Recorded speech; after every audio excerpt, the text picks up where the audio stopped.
Здравствуйте, господа. Как всегда, по пятницам начинаем проводить наш вебинар, который называется «Эзотерика по пятницам» с Андреем Дуйко.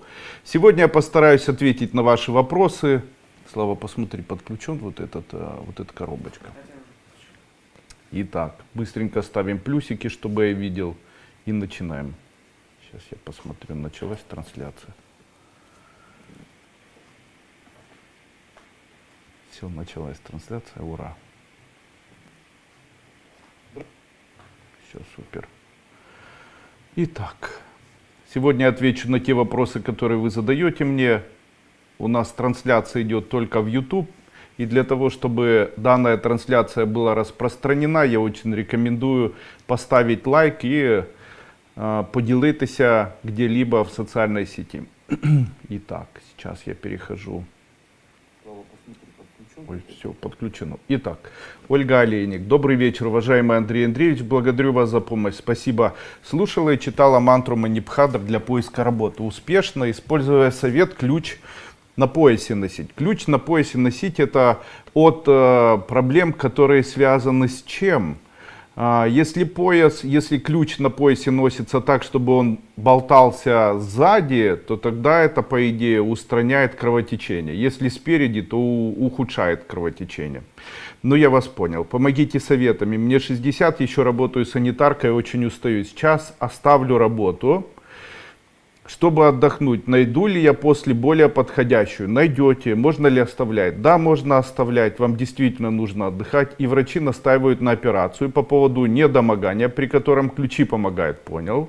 Возможно ли мне обойтись без нее и лечиться с использованием эзотерических методов, настроя, медитации в том числе?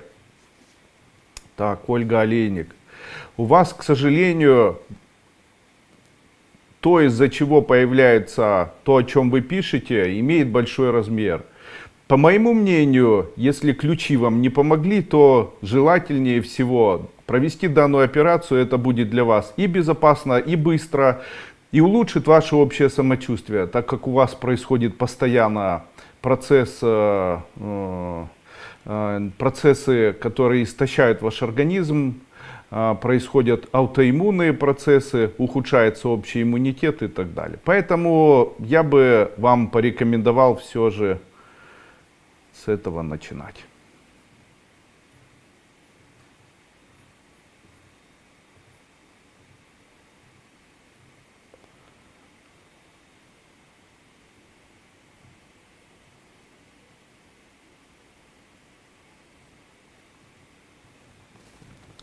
Очень часто люди сталкиваются с определенными заболеваниями. Вот мое мнение по некоторым заболеваниям. Я сегодня хочу вам дать некоторые такие рекомендации по заболеваниям. И вы сможете в дальнейшем выявить у себя, по моему мнению, ту причину или изменить то качество вашего характера, которое может привести вас к улучшению вашего самочувствия. Итак, обидчивость приводит к онкологии. Также все эти знания, они основаны на традиционной тибетской медицине и на идеях тибетской медицины. Итак, обидчивость приводит человека к онкологии. Также в тибетской медицине сказано, что для человека очень важно не есть часто. И говорится о том, что в случае, если человек в течение дня ест больше 5-6 раз, 10 раз, то это может приводить, как ни странно, к появлению злокачественных новообразований. Это очень часто появляется у людей, которые очень часто перекусывают. Кстати, есть такая информация, но она эмпатическая, как бы не связанная с исследованиями, а связана с анализом тех близких людей, которых я знал, которые в дальнейшем заболели данным заболеванием.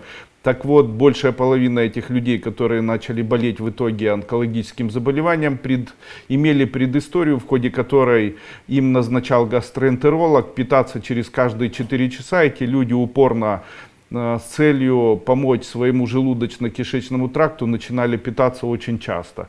Тибетская медицина говорит о том, что онкология появляется, если человек очень часто принимает пищу, и объясняет это с позиции того, что животное принимает пищу 1 раз в день или 1 раз в 2 дня, но не более 2 раз в день.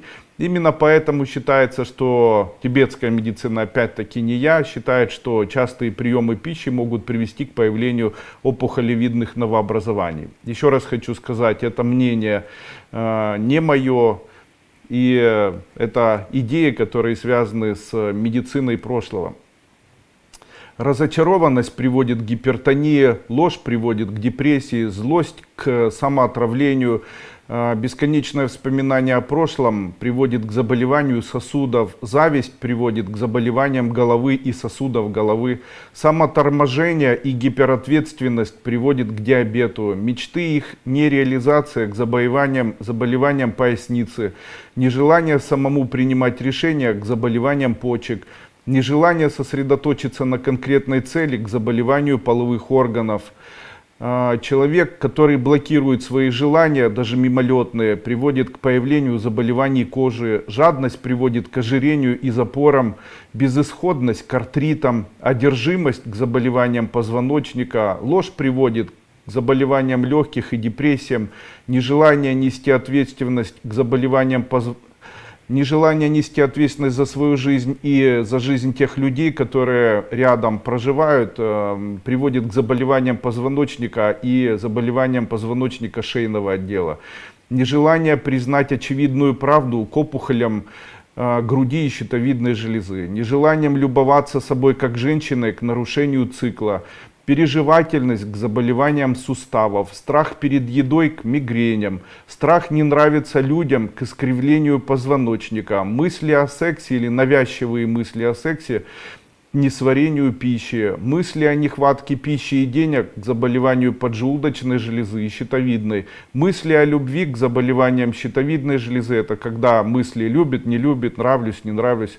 Нежелание действовать и заниматься предпринимательством или какими-то действиями, которые могут изменить судьбу, приводят к геморрою. Нежелание довести начатое до конца к заболеваниям половых органов.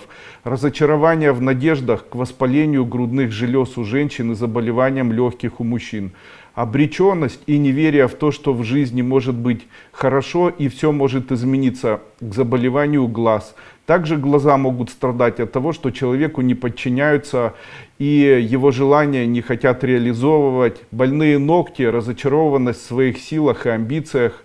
Волосы выпадают, нежелание отдыхать, бесконечный трудоголизм, высокая кислотность желудка, желание всех обучать и заставлять подчиняться себе, эгоизм, низкая кислотность, желание не нести ответственность, непонимание точного происходящего в жизни, мимолетность в поступках, бессонница, боязнь перед совершением действия, нежелание действовать, недостаточная реализация, самобичевание за то, что мало делает человек в своей жизни, трудоголизм, грызть ногти, самоедение, укрощение своих амбиций, получение радости от создания для себя и других людей, страдания.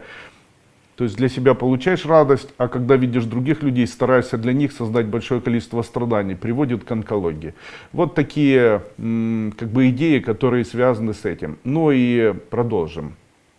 Все-таки по поводу вашего недомогания, возможно ли обойтись или пользоваться эзотерическими методами, я хочу вам все-таки дать совет не пользоваться эзотерическими методами, а пользоваться все же рекомендациями врачей, которые вам рекомендуют. Также хочу вам сказать, очень часто люди, они начинают с того, что где-то слышат какую-то информацию, начинают использовать данную информацию и думают, что излечить себя это очень простой способ или очень простой метод. Я вам хочу сказать, самый простой метод, и в эзотерике существует некое понятие, опять-таки эзотерика, которая основана на тибетской идее или мистицизме тибетском, или буддийском мистицизме, она говорит так. Если в буддизме говорят о том, что при нарушении 3 драгоценностей человеческой жизни и омрачения жизни у человека появляется заболевание, то есть определенное знание, я его называю кала-чакра-тантрой, то есть чакра времени. Там говорится немножко иначе, и там говорится о том, что в случае, если человек физически или в своем физическом теле испытывает бесконечно ощущение, которое приносит ему страдания, то есть это может быть страдание от приема пищи, страдание, как оно может возникать, там, я сейчас поем и поправлюсь, я сейчас поем и эта еда, она сделает меня более толстой, и потом человек себя накручивает, я стану, в этот момент, когда человек начинает приближаться ко времени, когда человек должен принять пищу, у него начинает подниматься тревога, он начинает думать, что же ему делать, решение не приходит, это приводит к тому, что, согласно данному знанию, это приводит к тому, что происходит целый ряд нарушений. Этот ряд нарушений, он идет от головы, спускаясь в сторону желудочно-кишечного тракта. Таким образом, у желудка сознание и душа, согласно этой идее, забирают энергию. У человека, который начинает переживать по поводу того, что он поправится, или у него будет избыточный вес, его не будут любить, это все приводит к тому, что появляется снижение кислотности, появляются запоры, в итоге появляется эзофагиальный рефлюкс, заболевание гастрит, появляются запоры, так как человек после этого начинает страдать по поводу того, что он будет, как же, я все время испытываю голод, я вновь буду испытывать голод, я хочу кушать, но я не могу себе позволить. То есть вот такие процессы, они более такие психические, они могут влиять, согласно данного учения, на процессы, которые происходят в организме. И так во всем. Когда это все начинает происходить, то это все они называют условно, или в этой системе, которая занимается или которая обучает лечить человека, это все условно называется процессом страдания или клешами.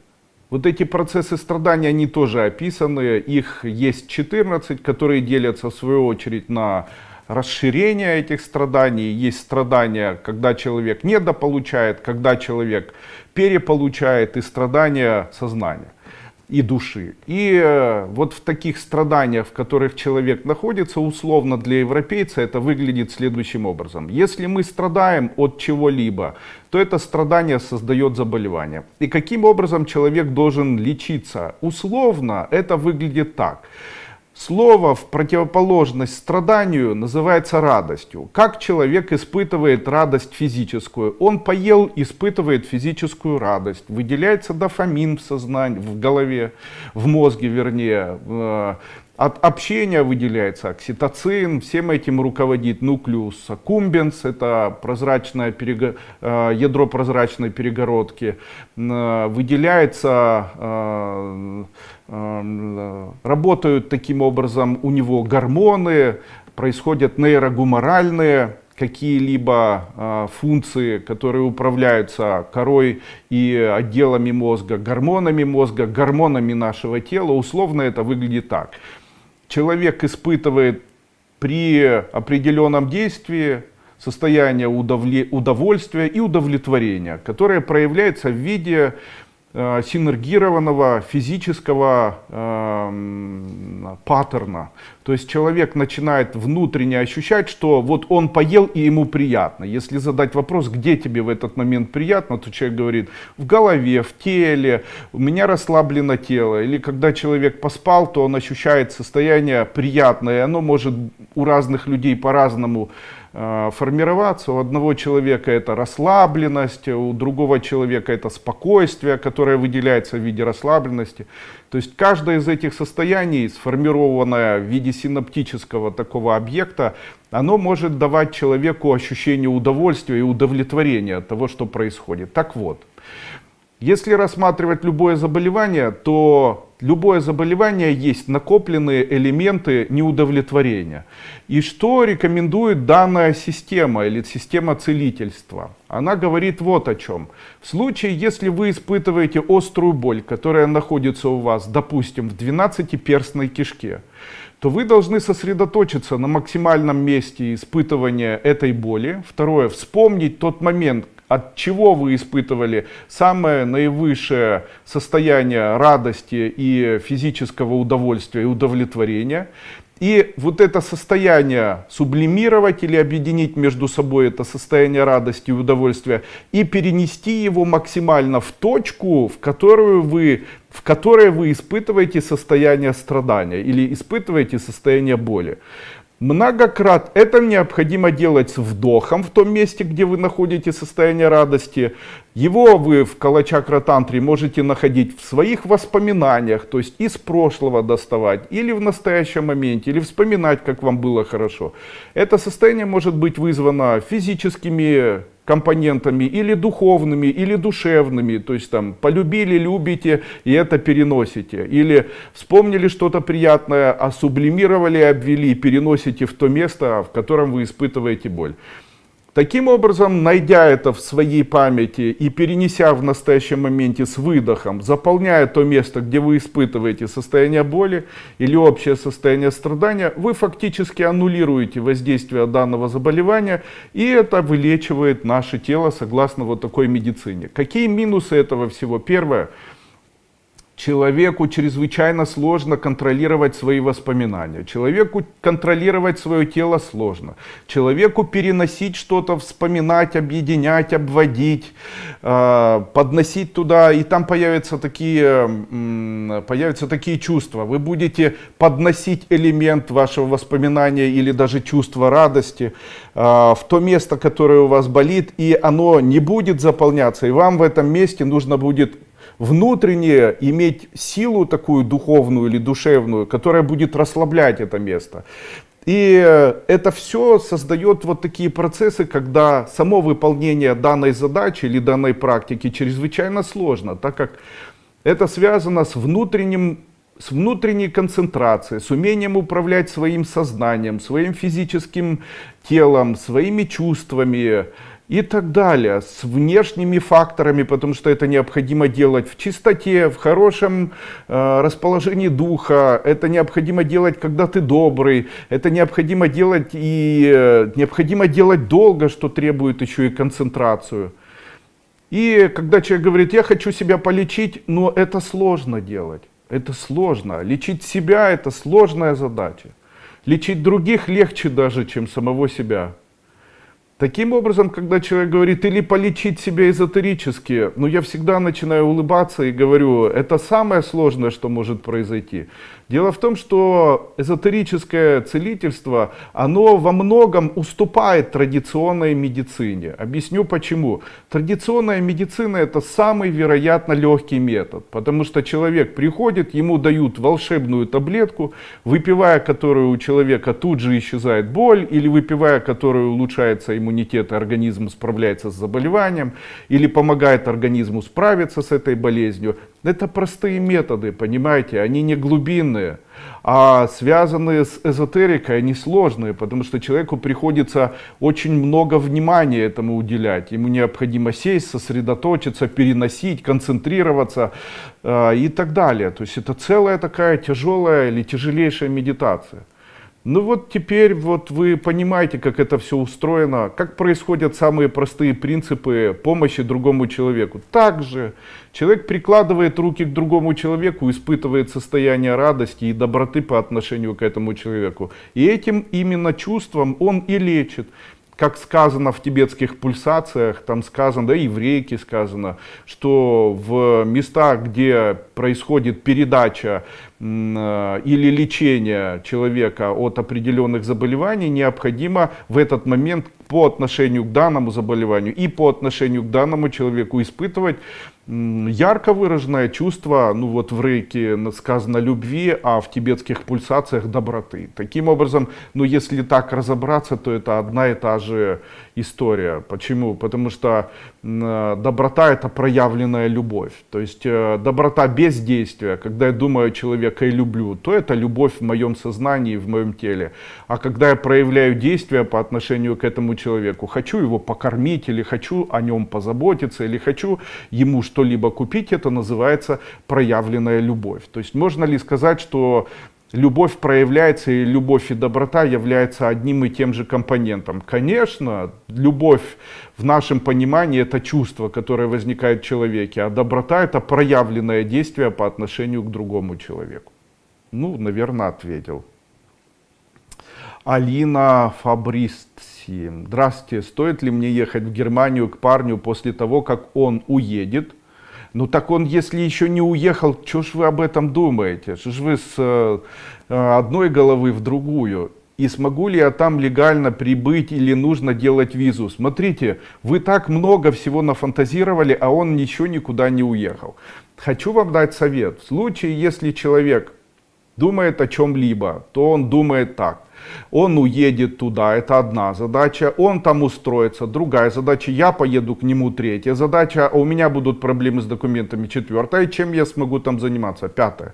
Смотрите, ситуация, которая должна произойти в будущем, она подразумевает только одно действие, он должен поехать или не поехать. Но вы уже поставили туда, вот в эту ситуацию, 5 своих идей. То есть 5 идей того, что должно произойти и что вы хотели бы, чтобы произошло, вы уже поставили. Именно поэтому обычно ситуации, которые человек надумывает или придумывает, они не состоятся. Я вообще хочу вам сказать, если вы чего-то от жизни хотите, не фантазируйте, не домышляйте и не думайте об этом. Но тем не менее ответ на вопрос такой. В случае, если вы поедете и будете там находиться, то обязательно нужно будет делать визу. Обязательно. Без визы туда не едете, так как у вас могут быть неприятности. Еще не успел уехать, вы уже мечтаете о том, как вы поедете, еще и мне об этом спрашиваете. Ну вы даете, ну вы даете. Ну, отлично. Ну, это же жизнь, знаете.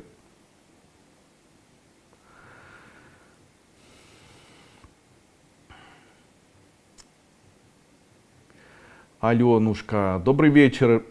Пожалуйста, муж Дмитрий Моряк находится в Украине, хочет выехать на работу за границу по зерновому коридору. Получится ли у него? Пока нет. Через месяц или полтора только. Сейчас нет. Поэтому нужно будет подождать. Но будет работать, все хорошо. Сергей Борисенко.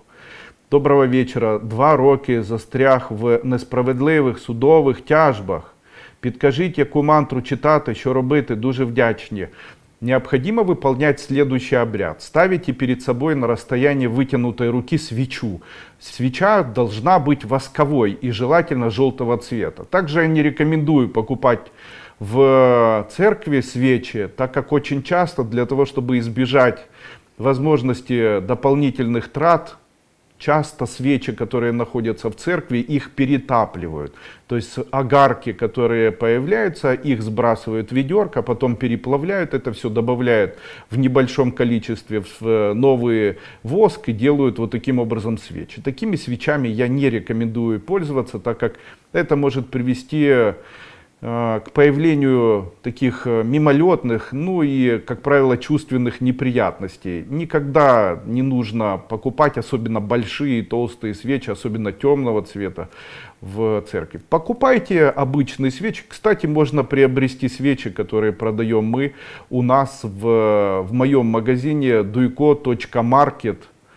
И приобрести их можно, они у нас чистые, нам делают из чистого воска данные свечи. Итак, что необходимо делать? Необходимо поставить на расстоянии вытянутой руки от себя свечу восковую, поджечь ее. После этого сесть на нее так, чтобы смотреть на свечу и на ее пламя. Не смотрите долго. Что необходимо делать? Необходимо найти чувство, которое возникает в тот момент, когда вы переживаете по поводу тех неприятностей, которые возникли. Это первое. Обведите эти чувства в себе. Мысленно представьте, будто вы достаете это из своего тела на вдохе и выдохе через голову или через грудь. Лучше через глаза или через голову. Второе. Представьте, будто такой шарик у вас подходит к пламени свечи. Это тоже на вдохе и выдохе. И третье. На вдохе и выдохе представьте, будто этот шарик, как бумажка, сжигается или сгорает у вас на пламени свечи. Данный принцип или данный механизм такой, он действительно может убрать проблему. Если у вас есть номер судового исполнительного договора, или там вы несете ответственность за договор, или у вас что-то забирают, можно представлять так. У вас забирают, вы не хотите, обвели это все, сожгли. Или у вас там эти люди вас преследуют, обвели людей, сожгли и так далее. Любые неприятности, которые есть у человека, они поддаются устранению при помощи работы вот с такими механизмами или работой с восковой свечой. Если правильно быть, то Очень хорошо восковая свеча работает еще в случае, если просто человек, ее еще дополнительно заряжает. А вот как заряжать ее энергетически, вы можете это увидеть, просмотрев мою первую, даже бесплатную ступень эзотерической школы Кайлас. Поэтому переходите, смотрите, вопросы возникать не будут. Что может дать человеку свеча, с которой он может работать? И вообще, что может давать человеку огонь? Первое. Когда человек смотрит на огонь, вот вы мне часто задаете вопросы: Андрей Андреевич, чем мне заниматься? Вам ответить на этот вопрос поможет обычная свеча. Зажигаете свечу и просто на нее смотрите. Вы знаете, что если у человека нет ответов на вопросы, в случае, если у человека нет идей, чем ему заниматься, ему поможет просто медитация на пламя огня, на пламя свечи. Смотрите на такую свечь или посмотрите на пламя свечи. Какие ответы можно получать? Или на пламя огня. Какие ответы на вопросы можно получать? Смотрите, в случае, если свеча у вас круглая в виде шара, то тогда вы получите ответы на вопросы такого риторического, вселенского масштаба. Там, будет, победит или еще что-то, что вам делать. Если это душевные вопросы, будет жить с вами, любит вас, не любит, то свеча должна быть треугольная. А вот в случае, если там не знаете, чем заниматься, нет никаких идей, не знаете, как купить квартиру, то необходимо сделать свечу, которая будет в виде куба или квадрата такого. Все виды таких свечей продаются в моем магазине, вы можете перейти, приобрести и смотреть. Ну и первое, второе, третье можно реализовать, если просто смотреть на пламя свечи или просто в обычный костер. Чем может помочь целителю обычный костер? Я вспомню слова Гурджиева в свое время в книге «Разговор Вельзевула со своим внуком», да, вы, наверное, читали. Он описал историю, когда он из Женевы ехал в Париж и разбился на автомобиле. Когда он разбился на автомобиле, он был в очень тяжелом состоянии и попросил своих учеников развести костер. Они его садили на такой тележке, подвозили его к костру, и он сидел и долго очень смотрел на костер, который перед ними горел. И со временем, со временем очень быстро, кстати, он описал в своей книге это следующим образом: я чувствовал себя в этой коляске как большая мясная отбивная, которая, ну точно как отбивная, но точно не как человек. И дальше он дает некую такую эзотерическую практику, которая в дальнейшем многократно была использована тем, кто следует идеям этого эзотерического направления. Об этом говорил и Успенский в свое время, кто читал Успенского. В журнале Теософ и теософских журналах это было. В публикации за 1990 год, в публикации книги, которая вышла в начале 90-х годах, которая называлась «Обучение в Женевской школе, эзотерической школе», где вот как раз говорилось о данной практике. Далее это были как раз те учебники или та информация, которую в свое время как раз и давал Гурджиев своим ученикам, а это было переведено на русский язык, так как печаталось на французском языке и в дальнейшем опубликовано у нас вот в Советском Союзе на то время, и одни из первых учебников вот появились. Они появились первые в плохом качестве в начале 80-х, а в более хороших в 90-х. То есть это обучение теософского общества, и там разные были Женева, или Мюнхен, или Париж, то есть кто как хотел, так и печатал. Книги эти были очень популярны. Начало книг было это замыкание чакры, потом ритуальная защита. После этого там было сказано о вот таких техниках, включая техники огня, а также 5 мантрах. Это мантра Ом Шри Кали Намах, Ом Мани Падме Хум, ну и так далее. Ом Махум Ваджра Гуру Падма Ситхи Хум. То есть это все писалось вот в таком учебнике. Вернемся к теме. Так вот, рекомендовалось использовать вот такой механизм по лечению себя.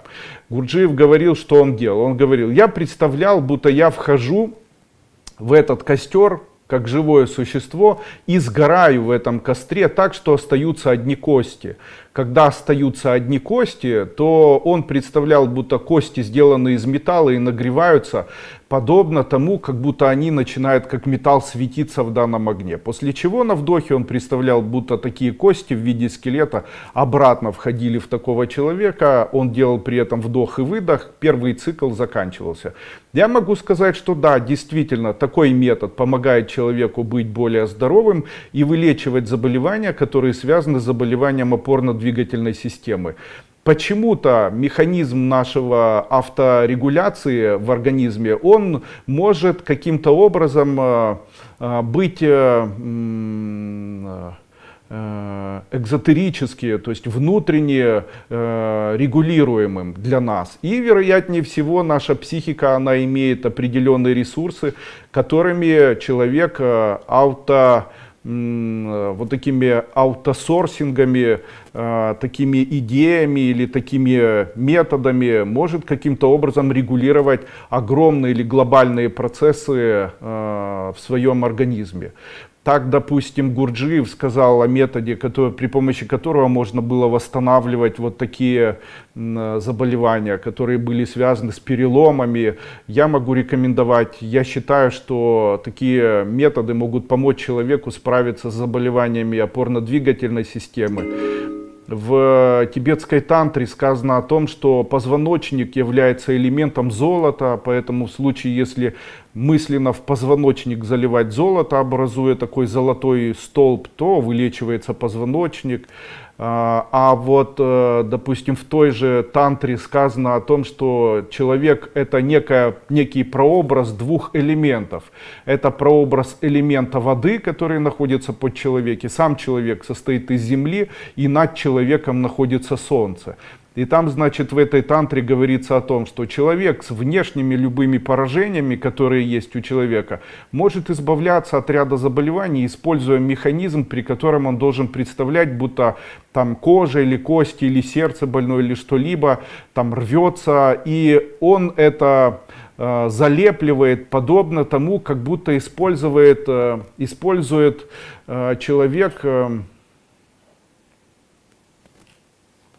гончар, работу с глиной. То есть болит тазобедренный сустав, вот они рекомендовали представить тазобедренный сустав, бросать на него темные цвета глины, желательно желтого или красного цвета, или белого, и залепливать. При заболевании легких, острых или горячих залепливать вот так. Но это все механизмы целителей, которые вот используются. Их очень много. Их на сегодняшний день прямо невероятно огромное количество. Ну вот теперь и вы знаєте їх. Доброго вечора, 2 роки застряли в несправедливости. Відповів. Подскажите, пожалуйста, как эзотерически выровнять осанку сыну, да и себе? Когда у человека, согласно тибетской медицине, происходит выгибание осанки, то это говорит о том, что человек что-то скрывает. И человек может при помощи определенных слов или мантры выровнять осанку. Ну, такая первая мантра, которую я сейчас вспомнил, это мантра Намуратнатрая Махе Духике Сваха. Это мантра, которая вылечивает человека или дает ему возможности выровнять осанку. Также большой палец левой ноги и большой палец левой ноги и 4 пальца без большого правой ноги отвечают, особенно мизинец, отвечают за осанку, и с правой стороны мизинец отвечает за то, чтобы человек был, не скрывал и не боялся, что его в чем-то обвинят, и устраняет тайну.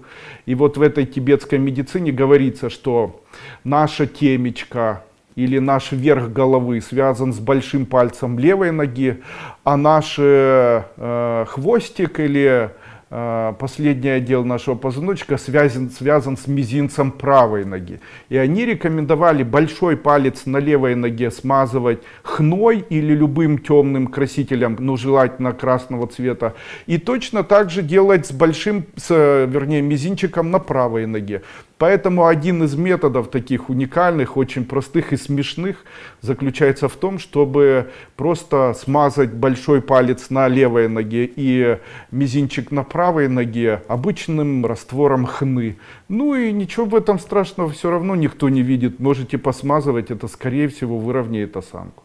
Также тибетская медицина говорит о том, что в случае, если у человека плохая осанка, человеку ни в коем случае нельзя лежать или спать на твердом, потому что там как раз они замечали, что люди, которые длительное время занимаются, уходят и медитируют там в горах, в пещерах, еще где-либо, у этих людей со временем очень портится осанка. И они говорили, что для того, чтобы осанка не портилась, они рекомендовали таким людям и вообще рекомендовали ни в коем случае не спать на твердом.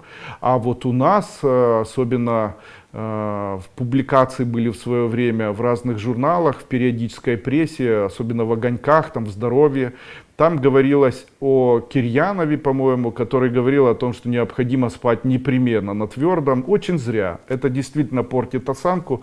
Люди, которые спят на перинах, у них больше шансов выровнять осанку, чем люди, которые спят на чрезвычайно твердых поверхностях. Такой у нас каламбурный получился сегодня вебинар. Ну что ж, бывает.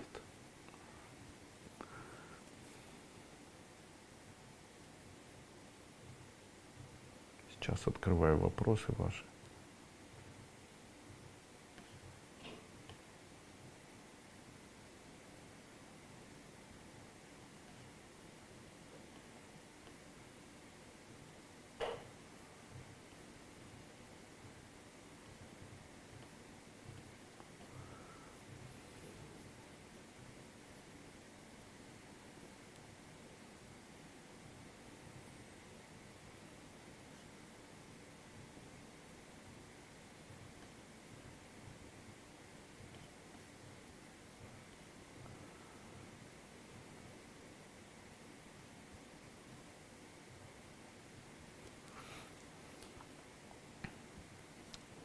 Не появляется у меня почему-то сообщения.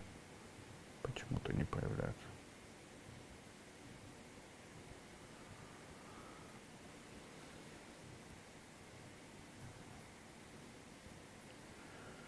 Ну что ж, будем тогда сообщения читать у вас здесь, в YouTube.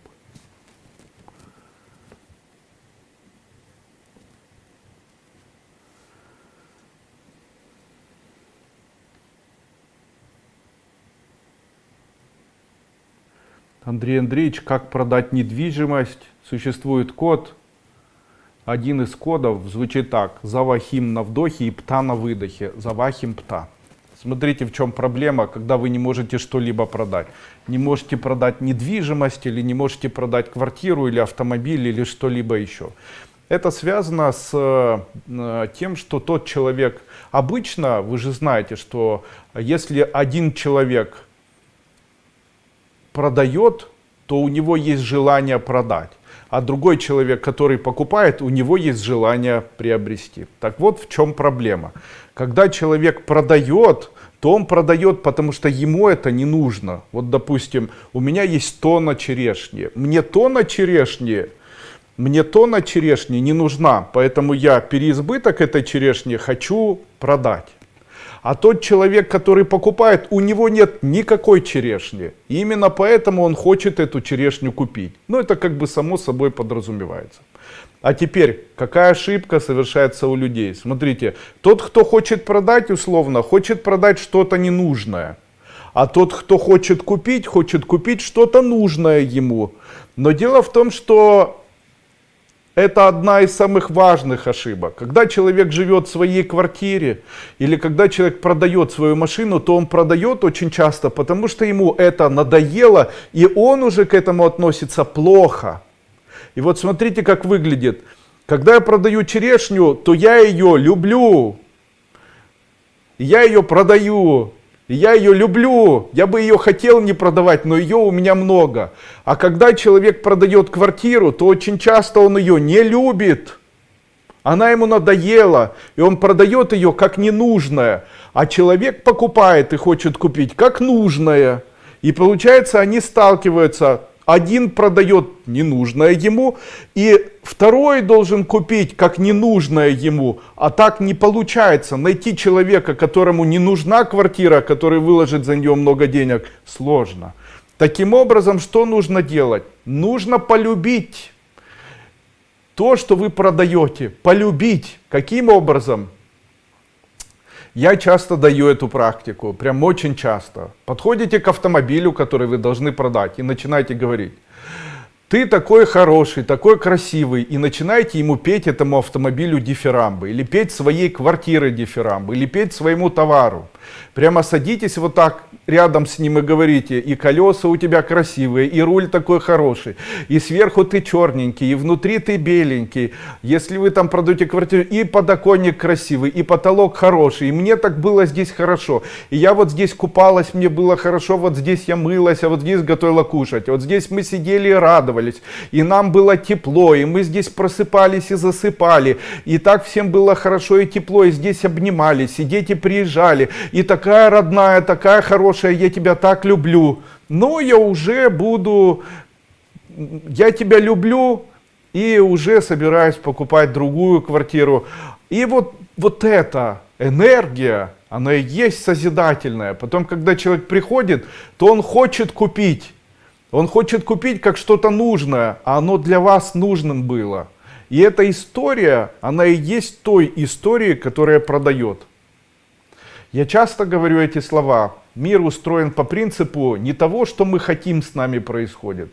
Мир устроен по принципу: с нами происходит то, что мы чувствуем, а не то, что мы хотим или то, что мы думаем. Вот так устроен этот мир. И все механизмы эзотерические, о которых я говорю в моем эзотерическом направлении, они как раз и связаны с тем, чтобы человеку дать понять сами механизмы или как это все устроено. Вот недавно, буквально сегодня, я выпустил это видео, и там в этом видео, оно, по-моему, называется «Самый важный или самый главный механизм, закрывающий человеку материальное благополучие». Вы знаете, да, действительно так и есть. Один из самых главных механизмов заключается в том, что когда человек живет с другими людьми под одной крышей, то все эти люди энергетически являются одним существом. И это 7 человек на одно я. То есть, когда человек с другим человеком, даже если человек не хочет, то есть вы живете с одними и теми же людьми или с не одними и теми же, но живете под одной крышей, едите на одной кухне, общаетесь с этими людьми, вы все между собой, хотите или нет, когда дверь закрывается, объединены, и это называется эгрегором вашей семьи. Хоть вы разговариваете, хоть вы не разговариваете, и все остальное, это все равно является эгрегором вашей семьи. Вы должны знать, что существует принцип, и этот принцип называется: к кому течет любовь, к тому текут и деньги. Кому течет любовь, к тому текут и деньги. И человек говорит: а что же мне такого сделать, чтобы по отношению ко мне любовь текла?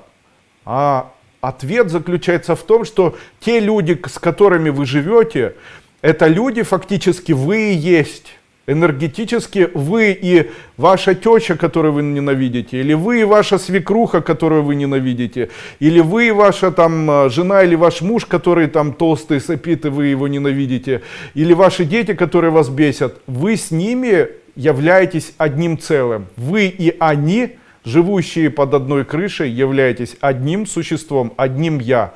Так вот, самая простая практика, которая может быть, это жить и работать, и думать об этих людях, ощущая невероятное чувство любви по отношению к этим людям. Невероятное чувство любви по отношению к людям. И самое важное, делать для них что-либо. Вот смотрите, как вы блокируете.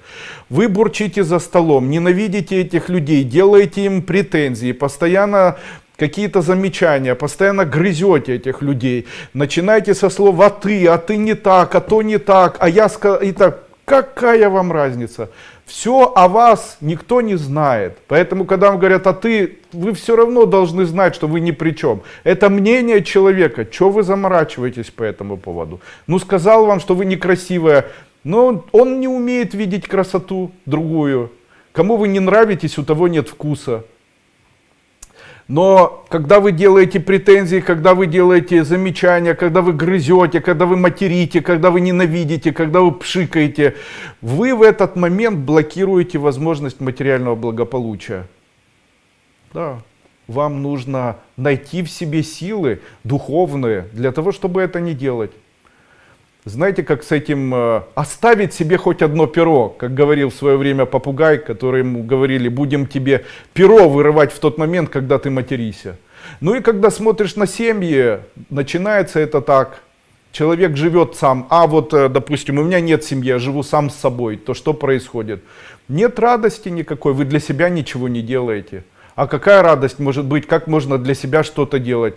Это не медитация, это не техники. Для себя это там можно погулять по скверу, купить себе мороженое, не вечно загонять себя, не буду есть, я не буду спить, я буду сидеть бесконечно читать мантры, Это ничего не принесет вам материальное благополучие. Материальное благополучие это когда человеку с собой приятно, радостно, когда человек радуется от того, что он отдохнул.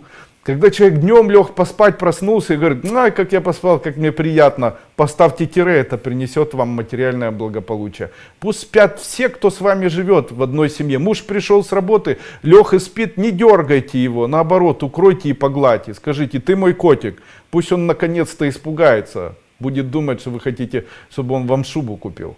Тем не менее, не обращайте на это внимания. Чем больше ласки, тем больше материального благополучия. А когда ты придурок, пошел, ты та сама пошла, сколько можно от тебя воняет, ты тупая, сам тупой, ты меня замучил. Какие деньги? Как еще так вообще возможно, что они у вас появляются? Забудьте.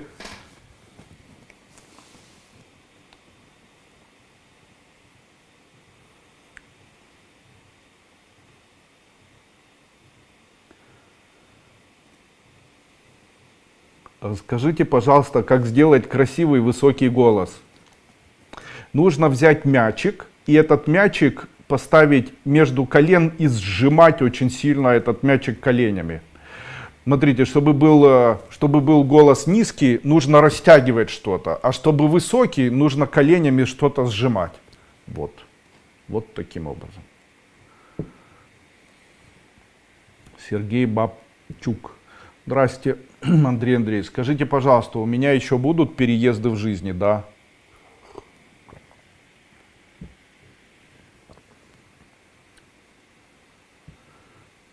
Тарас Гончак. Доброго дня. Чи потрібно ро? Ро це що?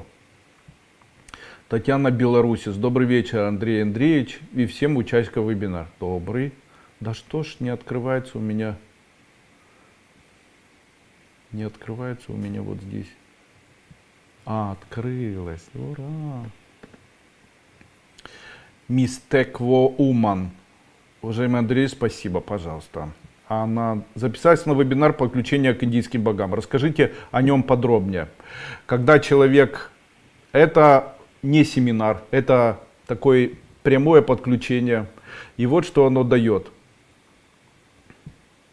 Часто человек, допустим, может, начитавшись или получив какую-либо литературу, начинать использовать эзотерическую практику. Допустим, если вы окунетесь сейчас к пантеону индийских божеств, допустим, поедете в Индию, попадете в храм какой-нибудь, придумаем, Ганеши. Ганеша это слон. Согласно Нараяне, или согласно индийскому эпосу или эпосу индийского народа, существовали боги или боги. И это некие энергии, которые до сих пор управляют людьми. И там есть в этом эпосе истории индийского народа, в таких мифах. Кстати, Нараяна, она очень большая, в нее входит также еще и Дхарваведы, и Веды, и вся остальная литература. И там есть некая история такая, в ходе которой появляется главный герой, которого зовут Шива. То есть это отшельник, который начинает там заниматься медитациями. До этого его развитие происходило по принципу разрушения. То есть у бога Шивы, у бога Вишну было 3 проявления. Это у бога Индры было проявление, это бог Кришна, бог Вишну и бог Шива. Шива, если Вишну все восстанавливал, а Кришна делал все красивым, то бог Шива, он делал все, разрушал. И вот такое существо проявилось в человеке, который решил в мире создать потенциал. И у такого человека появилась жена со временем, ее звали Правати. И у них появилось 2 детей. Это дочь Лакшми и дочь и сын Ганеша. Сын Ганеша это был прообраз слона, а дочь Лакшми это был прообраз девочки. Они Шива и его жена Правати бесконечно друг друга любили, их любовь была святой, она бесконечно проявлялась, поклонялась и служила своему мужу. Он в свою очередь делал все для того, чтобы она ощущала себя счастливым. И есть истории, ну и вот в этом опусе, в этой истории говорится о том, что бог Ганеша это некий слон или божество в виде слона. Чем интересен слон? Слон очень трудолюбивое животное. Слон это животное, которое не может жить одиноко. Слоны любят своих детей. Слоны, они имеют помимо ног еще и хобот, которым они работают. Слоны, они способны выживать, несмотря на большой вес. Слоны очень трудолюбивы. Слоны всегда находят пищу и так далее. То есть у слонов очень много преимуществ. И считалось, что поклонению такому богу Ганеши может помочь человеку сделать бизнес и так далее. Ну и там, допустим, была мантра или там есть ряд мантр, ну, как вспомню, допустим, Гам Ганапатае Намаха, это мантра поклонению Ганеши.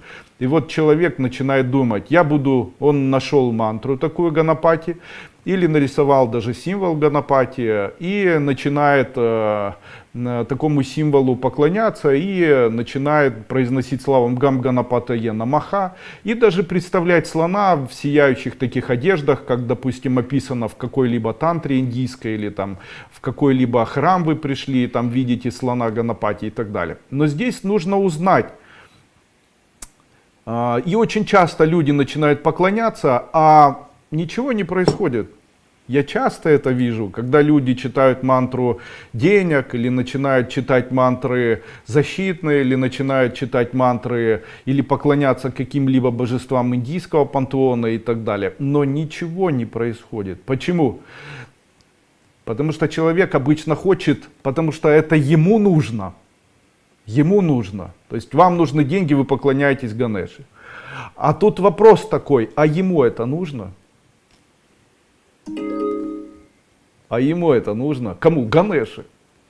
Но его же нет. Ну как это нет, если вы хотите, чтобы он вам дал? Но это же все психика, психология и вера. Нет.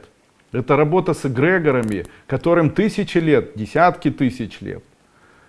Намоленными энергиями. И этим энергиям, они действительно могут что-либо сделать для человека. И здесь такой вопрос, а этим энергиям нужно, чтобы они давали вам? Ведь они же работают по принципу накопления энергии. И много людей читают эти мантры, этой энергии накапливаются, они сдерживаются. И в ментальной проекции этого мира находятся в виде вот такой совершенно четкой энергии, которая, да, действительно через ментальные намерения миллиарда людей, которые уже умерли, но читали эту мантру, поклонялись и проводили пуджи, ягьи, и они сформировали это все. И там нужно просто открыть кран и получить. Но человек молится, он добавляет, но не получает. Почему не получает? Потому что той энергии нужно или она должна хотеть вам дать.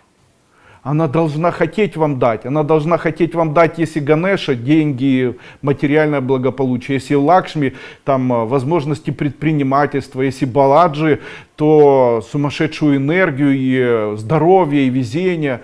Ну и так далее. Если это Тара, то ума, если это Ваджрапати, допустим, то уничтожить врагов, устранить это все. Но это все виды энергии, которые должны хотеть вам это дать. И что я хочу сделать? Я знаю, что нужно сделать для того, чтобы эти энергии хотели вам давать. Если с вами мантры эти не работают, они без определенного такого подключения, как правило, и не работают, то можно эти мантры заставить работать, если провести такие обряды.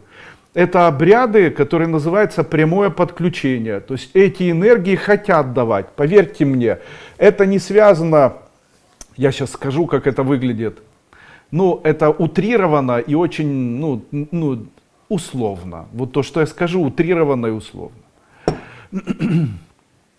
То есть я условно это делать буду так.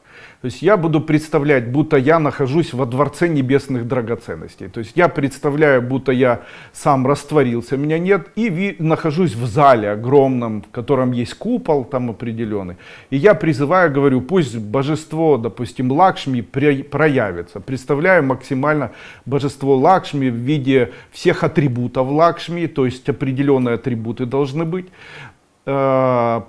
Чем ярче их вижу, тем лучше. У меня, кстати, с визуализацией очень хорошо, так как я занимаюсь живописью и разбираюсь в визуализациях длительное время, этим занимаюсь и уже научился это делать без тяжелых, наверное, и сложных таких концентраций. После этого я представляю такую Лакшми, произношу определенные слова и представляю вас всех, кто будет участвовать в данном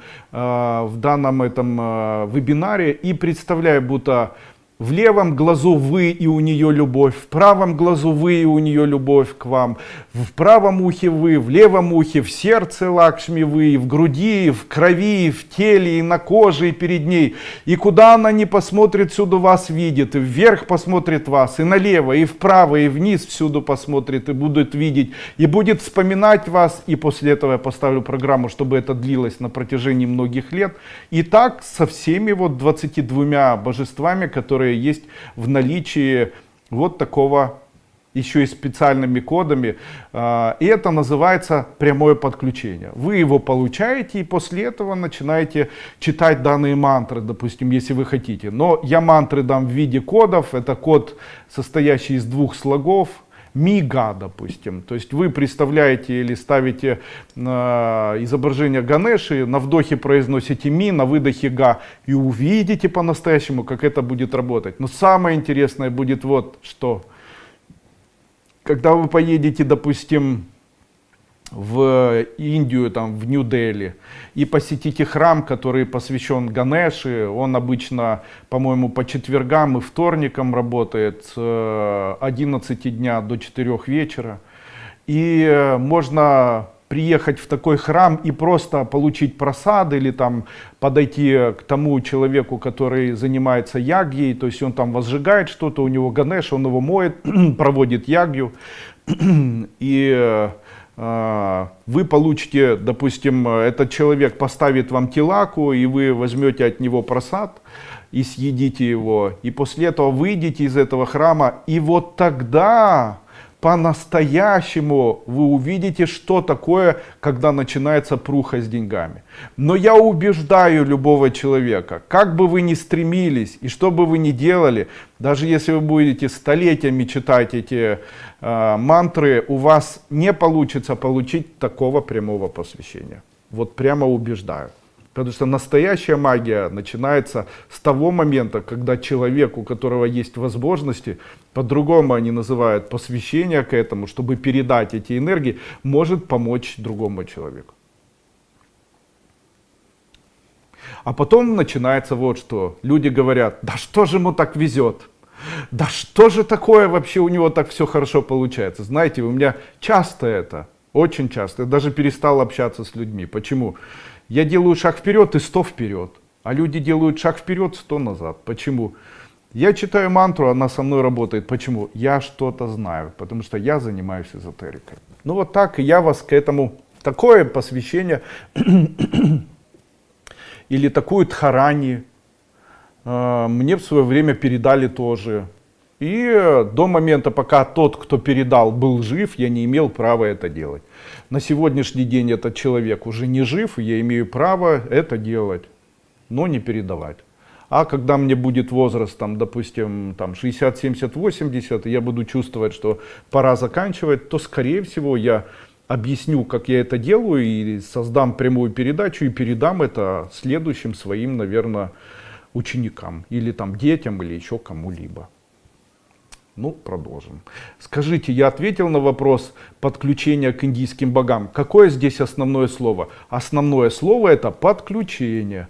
У вас, наверное, сейчас стал вопрос: Андрей Андреевич, а скажите, где же перейти и как произвести прямое подключение к пантеону индийских божеств? Для этого вам необходимо сегодня или там в любой другой день перейти на мой сайт duyko.guru. Duyko это моя фамилия, а Guru, кстати, вот здесь написано Duyko Guru. И там в лендинге и в окошке вы сможете найти приглашение на участие в данном семинаре. Приходите, он будет тяжелый, будет длиться 2,5 или 3 часа. Ничего я там объяснять не буду, я буду делать вдохи-выдохи, произносить эти коды, вы их будете записывать, а я буду проводить вот такие инициации вашего подключения к пантеону индийских божеств. Очень сложная техника, фактически является таким вот обрядом. Перед этим я проведу обряд ягьи, то есть призову этих божеств, зажгу костер. После этого попрошу, чтобы это все... получу определенные, буду делать это на протяжении нескольких дней, и получу особые от них особые предписания. Вот. Для того, чтобы потом с вами сделать.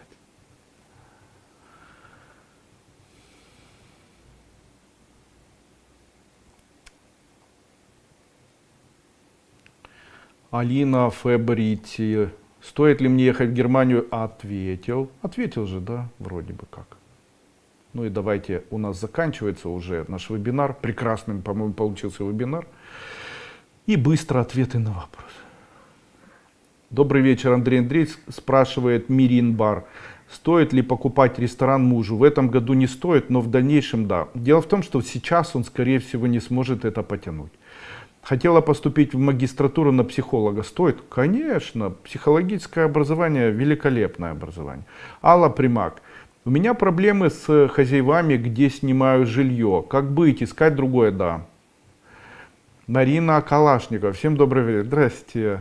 Доброго дня. Що робити при аномалії Кімберлі, правильно. Чи потрібно робити операцію? Так, потрібно. Как вы хорошо выглядите сегодня? Помолодел, да? Я выполняю практики, связанные с эзотерикой, которые связаны с омоложением. А то что это такое? Человек, занимающийся эзотерикой, который записал курсы, как похудеть с помощью эзотерики, как стать богатым с помощью эзотерики, как создать семью с помощью эзотерики, как сделать бизнес с помощью эзотерики, доктрина бизнеса, омоложение с помощью эзотерики, и не будет выглядеть хорошо в 50 лет никогда. Так что будем выглядеть хорошо. Ирина Парфентьева. В последнее время очень снизились продажи в моем магазине, работа не приносит. Я на распутье, работать дальше. Стоит закрывать? Не стоит. Скажите, как долго практиковать самантри? Часто человек, который начинает заниматься эзотерикой, задается вопросом, как долго или как мало. Дело в том, что с чем связаны саманы вот эти, особенно третий саман? Третий саман связан с увеличением энергетики воздействия или влияния. Один человек может так ненавидеть, что у того человека, которого он ненавидит, ноги, руки и машина поломается, и там в жизни счастья не будет. Это один человек может излечить другого человека, ему достаточно руки приложить, а третий там прошел все посвящения, инициации в рейки, ничего не получается. И это все связано как раз с вот этими энергиями саман. Саманом необходимо заниматься минимально год, а максимально... С чего я начинаю? Я начал заниматься саманом приблизительно 23 года назад. Ежедневно я уделяю этому 10-15 минут, как раз саману 3. То есть основные вот эти упражнения волна, гром, то есть вот эти вот упражнения, которые есть в самане, я их обязательно практикую 23 года. 23 года подряд. И это и говорит о том, конечно, мне несложно там забрать боли других людей, я знаю, что с ними делать. Мне несложно на расстоянии там помочь человеку, мне несложно. Почему? Это связано не только с приемом, потому что очень часто люди работают над собой, то есть читают мантры для себя, работают еще с чем-то, и у них появляется или увеличивается энергия. А потом, когда они начинают или стараются воздействовать на что-либо, не получается. Почему? Потому что вот эти рычаги воздействия, их нужно нарабатывать. А это возможно только при помощи вот таких практик саман-3.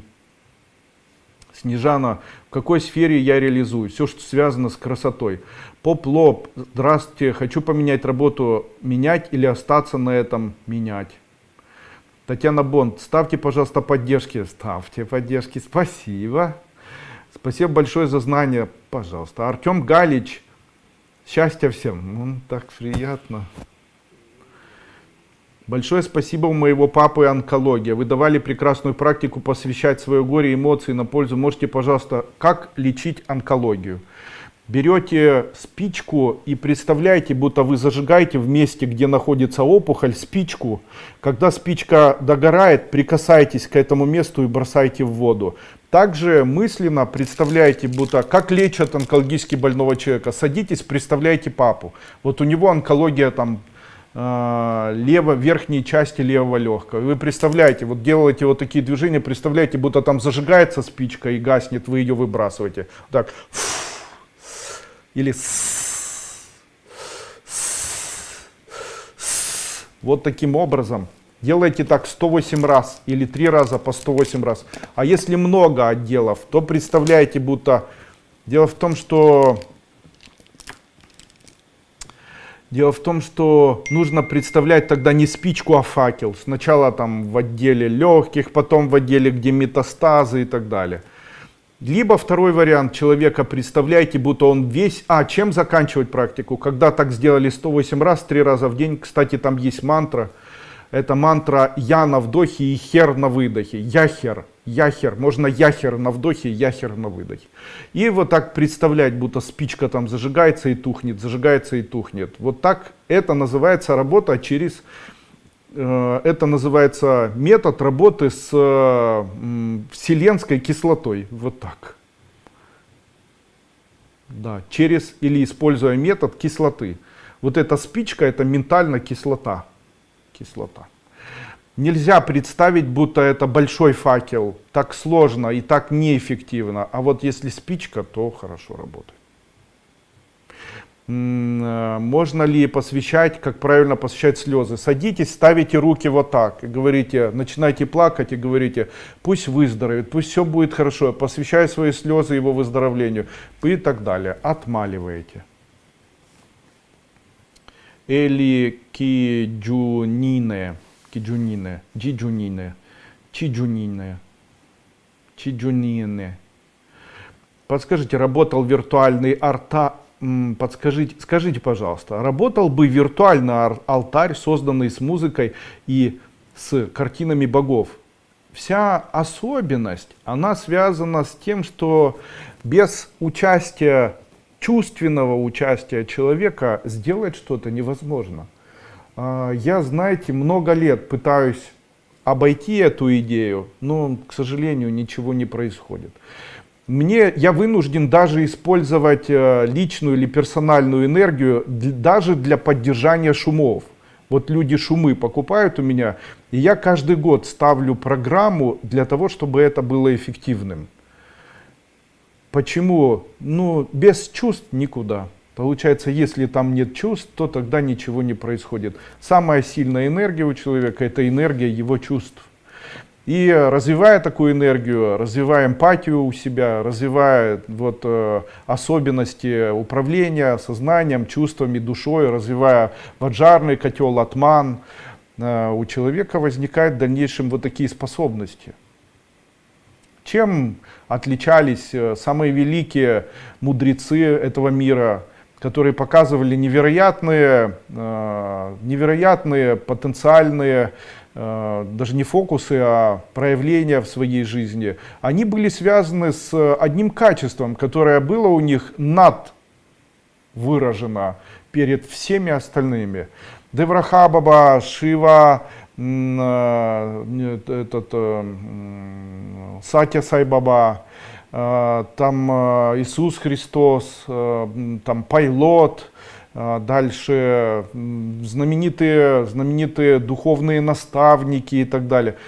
Те, которые имели очень ярко выраженные способности, у них было одно качество: они были невероятно, потрясающе, чрезвычайно, мега, фантастически добрыми людьми, проявляя свою доброту вот таким образом, делая это максимально сильно, максимально. При этом сам человек мог еле ходить, быть больным, ходить с палочкой, но в нем горела вот эта невероятная, потрясающая, талантливая, огромная человеческая внутренняя доброта. Что такое доброта? Доброта есть любовь, но дело в том, что их доброта, она была проявленная, то есть они ее проявляли, делали что-то для других людей. Они проявляли свою доброту в виде действия, они просто говорили «люблю» и чувствовали. Чувствовать — это не проявлять. Українець. Доброго вечора, шановний Андрій Андрійович, вітаю вас. Якщо можете, скажіть, будь ласка, які сили стоять зо мною, світлі чи темні? Коли людина себе заганяє і каже собі, що в мене там, коли людина гавкає, матюкається, коли людина ругається, коли людина всім пише якісь там коментарі погані, коли людина ненавидить, я не знаю, як це на українській мові, то темні. А коли людина хоче робити добро, хоче, щоб діти були гарні, дружину свою підіймає, коли утро починається з того, що у душі, в серці забота, мама, діти, дружина, любі ваші. Вообще, как это все происходит? У нас есть в украинские свадебные песни, есть співанка такая, и там кажуть: «Доле моє доле, може мулом тебе замулило». Чули таку, мабуть? Что это за мул? Это когда человек все время себя начинает загонять. То есть я там плохой, вот что-то произойдет, да, мне там все плохо, а меня не любят, меня любят. Сколько можно? На лицо надо посмотреть свое. Если лицо перекривленное, если лицо всех ненавидит, если вместо лица видят уксус, перец с кетчупом, если вы всех не любите, вас все раздражают, то тогда темные. А если наоборот, несмотря ни на что буду делать, если меня завтра будут расстреливать? Буду улыбаться на все 24 вставных зуба. Почему? Весь мир в труху, но умру с улыбкой, даже если больно. Что я делаю, когда я просыпаюсь утром? На меня смотрят близкие, и что я им могу дать, если у меня ничего нет? Могу дать им свое чувство, свою улыбку, которая проявляется в виде моего чувства. Да, я могу раздражаться, не раздражаться, но это не имеет значения. Это мое дело, это их не касается. А что я могу им дать? Я могу дать им улыбку, заботу и мое трудолюбие по отношению к этим людям. Это и есть вариант служения светлого человека и светлых сил. Відповів, мабуть. Так. День добрый учитель. Ваша ученица. Скажи, забочусь о маме 10 лет, живу в Германии 23. Получится ее перевести в Калининград поближе ко мне? Нет, не получится. Скажите, я могу излечиться от своего заболевания, связанного с головой? Да, но не в этом году даже. Что будет с Беларусью? Удастся освободиться от упырей? Удастся. Долго ли ждать? Год еще. Здравствуйте, хочу поступить на программиста. Стоит ли? Да, супер. Вам в IT-сфере хорошо работать. Просад сделала. Буду ли я счастлива, если приму приглашение работать в Варшаве? Да. Зарплата невысокая, все нормально. Где я встречу своего будущего мужа? В интернете. Я смогу излечиться от своего заболевания, связанного с головой? Да. Елена Барташевич. Вы работаете с Белоруссией? Нет, конечно. На электронку приходят письма с вебинарами. Но вы же подписались, мы письма отправляем. Вот как проверить, мы можем с вами работать или нет? Оплату делать не можете? Не работаем. Я работаю со всем миром. Просто мир не хочет работать со мной. Почему? Потому что война. С территории Белоруссии выпустили сегодня ракеты, которые позбивались у нас среди белого дня на территории Киева. И это было сделано из российских там артиллерийских снарядов, я не знаю, с чего там запускают, и там, их там 9 штук должны были попасть вот по Киеву. И это было с территории Белоруссии. Поэтому у нас, естественно, сейчас война, в которой участвует в том числе и Белоруссия, или руководство Беларуси. А что люди? Да мне все равно люди вообще. Мне вообще люди все равно.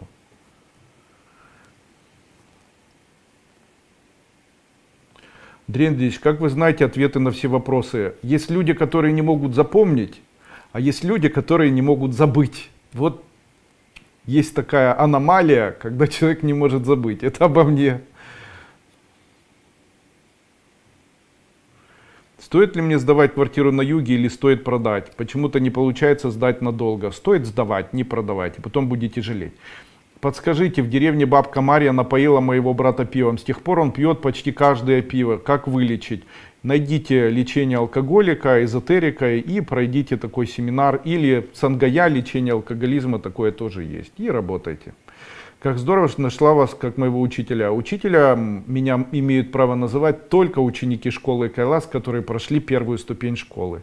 В случае, если вы не прошли, я для вас не учитель. Как сделать так, чтобы бизнес продавался, чтобы квартира сдавалась и так далее? Возьмите такой предмет, который называется шивалингам. Шивалингам. Возьмите этот предмет и запачкайте на улице в грязь. После этого зайдите в помещение, в который вы хотите сдать или продать машину, или хотите, чтобы бизнес у вас начал работать. Возьмите вот такой предмет, который в грязи, и походите по квартире или походите и скажите: забираю всю грязь. После этого вымойте его и смажьте медом. И скажите: теперь продастся, теперь сдастся и так далее. Рядом с таким предметом зажгите ароматическую палочку. Пусть ароматическая палочка догорит, такой предмет можно из квартиры забрать и поставить где-то дома. Это такой вот эффективный метод, где приобрести шивалингам или ганлинг, это шивалингам. Не обязательно со змеей, может быть без змеи. И такой предмет можно приобрести у нас на моем сайте и Дуйко-Гуру, и duiko.market, поэтому, пожалуйста, можете использовать его в ходе своих потенциальных магических и эзотерических практик. Дальше. Андрей Андреевич, по поводу поста. Нужно ли поститься человеку, что дает человеку пост и так далее. Пост действительно может помочь человеку. В случае, если человек болеет, то он может поститься. В случае, если болеет кто-то, вы можете тоже. Как необходимо поститься? Утром просыпайтесь и говорите: я посвящаю свой пост своему выздоровлению, или я посвящаю свой пост выздоровлению того человека. Самое страшное — это тот момент, когда вы испытываете голод. В этот момент произносите: я посвящаю этот голод, или отдаю этот голод и свои ощущения, которые возникают, как выплату тем элементам и существам и болезням, которые заставляют страдать человека, фамилия, имя, отчество или вас. И мысленно посвящать этому. Очень хорошо в момент такого поста возжигать перед собой обязательно пламя свечи. Ну и закончим это, наверное, идеями. Вот есть эзотерическая школа УВ-ЮВ, Кравченко Аркадий Иванович, который обучался в свое время у руководителя эзотерической школы, которая называется Тайпанк, это Червоненко Александр, который в свою очередь обучался у Юрия Лонга, который придумал некую традицию такую, которую они назвали Ассоциацией целителей Мюнхенского института нетрадиционной медицины. На самом деле это все такая красивая была сборная компиляция из разных трудов, которые можно было на то время получить в свободном доступе. Так вот, одной из идей, которая находится там, заключалась в том, что человек, который занимается эзотерикой, должен наполнить другого человека белым светом. Я, когда изучал эзотерику, понял, что белый свет — это свет, который создает наше сознание. И в случае, если человек белый свет вокруг себя создает, то это хорошо, потому что это обнуляет его обещания, программы и желания. Так, если человека наполнять или вокруг человека создавать цилиндр из белого цвета, пьющего, или опускать на него, как Аркадий Иванович Кравченко говорит, белый свет, то такой человек, скорее всего, справится с алкоголизмом и так далее. Но не нужно себя заполнять белой энергией. Дело в том, что белая энергия — это энергия сознания, а не жизни. А что такое энергия жизни? Энергия жизни, энергия — это когда электросварка, это когда спичка и когда огонь. Вот она энергия. Энергия — это когда электрический ток, а не белая энергия. Золотая энергия. Если человек хочет чем-либо себя наполнять, он должен наполнять золотом. Почему? Золото — это энергия сжигания. Когда что-либо горит, а наша жизнь связана с тем, что что-то горит. Когда человек живет, то каждая клетка, она сгорает, а новая появляется. И так мы живем. Река жизни, она все это остужает для того, чтобы мы быстро не сгорели. Не напрасно в народе есть такие слова: выгорел, выгорел, сгорел там, и так далее. Точно так же и с человеком. Хотите как-то себя лечить, заполняйте себя золотом, заполняйте золотой энергией. Таким образом клетки будут быстрее работать. Хотите похудеть, в животе котел с золотом. Хотите, чтобы где-то было быстрее, представляете, будто там энергия появилась в виде золотого свечения. Почему и откуда берутся данные знания? Данные знания берутся из книг, данные знания берутся из тех обучающих материалов, которые я в свое время получал. Есть такая мантра, этой мантре говорят 2000 или 4000 лет. Она звучит так. Ом бурбува свахататься витур варыням баргоду асядамахидию на прочодаят. Здесь очень важное слово, это слово савитур. Что такое савитур? Это сияние золота или сияние вот такого огня. Там говорится буквально энергетически о том, что каждый человек в своем теле имеет свечение огня, как солнце, он светится. А мантра это звучит так. Пусть свечение моего солнца, которое находится в моей груди, греет тех, кто находится рядом со мной. И пусть от этого свечения сгорят те враги, которые живут вокруг меня и хотят сделать мне что-либо плохое. Таким образом, вот такой савитур или вот такая энергия солнца, которая возникает у человека, она проявляется в виде ваших чувств. Есть у вас ваши чувства яркие, теплые, радостные, есть огонь яркий и сияющий, есть чувства кислые, неприятные, ненавидящие, раздражающие, то в вас появляется тьма. А где появляется тьма, то туда заливается в вашу глину, о которой я говорил, большое количество воды из реки жизни. И там появляется застойная вода. Там же появляются всевозможные жабки, червячки, болезни и так далее. Именно поэтому я часто говорю, следите за своими чувствами, делайте так, чтобы эти чувства были радостными. Применяйте мои эзотерические практики и занимайтесь саморазвитием. Я рад, что у нас сегодня состоялась встреча. На этом будем заканчивать сегодняшнюю трансляцию. Всем желаю счастья. До свидания. Не забудьте распространить данные.